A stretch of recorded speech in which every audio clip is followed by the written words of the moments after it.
Nabi Musa adalah tokoh inti di dalam kitab suci Yahudi, Kristen dan Islam. Lama setelah masa Nabi Yusuf, orang-orang Yahudi menjadi sasaran perbudakan di tangan orang Mesir.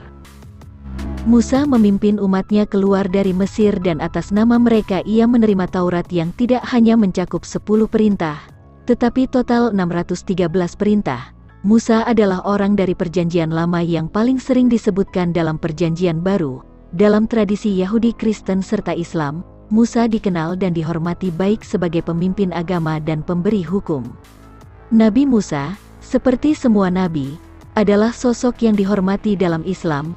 Dia dianggap sebagai nabi dan rasul. Dalam perannya sebagai seorang nabi, ia menyebarkan pesan bahwa hanya ada satu Tuhan dan sebagai utusan ia datang kepada umatnya dengan seperangkat hukum tertentu. Perannya tidak jauh berbeda dengan Musa versi Yahudi Kristen.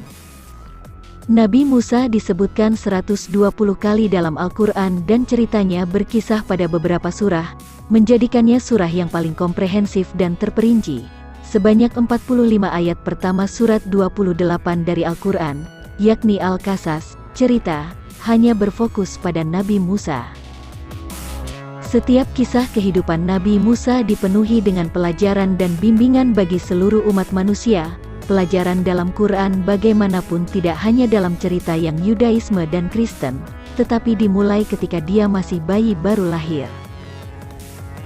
Musa dilahirkan dalam masa perselisihan politik dan kekacauan sipil. Hal pertama yang kita pelajari tentang dia adalah bahwa ibunya adalah seorang wanita yang saleh dan banyak akal. Sejak awal dia menunjukkan kepercayaan penuh pada kehendak dan perintah Tuhan. Siapapun yang menggendong seorang anak pasti tahu ketakutan yang mencekik Bani Israel. Namun, dalam situasi yang gamblang ini, ibu Musa membungkus bayinya yang baru lahir dengan aman dan menghanyutkannya di Sungai Nil. Pelajaran pertama yang kita pelajari adalah ketika segala sesuatu di sekitar Anda tampaknya berniat mencuri kesejahteraan Anda, percayalah pada Tuhan dan tanyakan pada diri Anda bagaimana Dia ingin Anda berperilaku. Asia adalah seorang yang meyakini adanya satu Tuhan. Ia tidak mengakui suaminya, Fir'aun, sebagai dewa yang dia gambarkan. Ulama Islam memberitahu kita bahwa ibu kandung Musa tinggal di istana karena perannya sebagai pengasuh. Inilah dimensi karakter Musa yang tidak kita pahami dari Alkitab.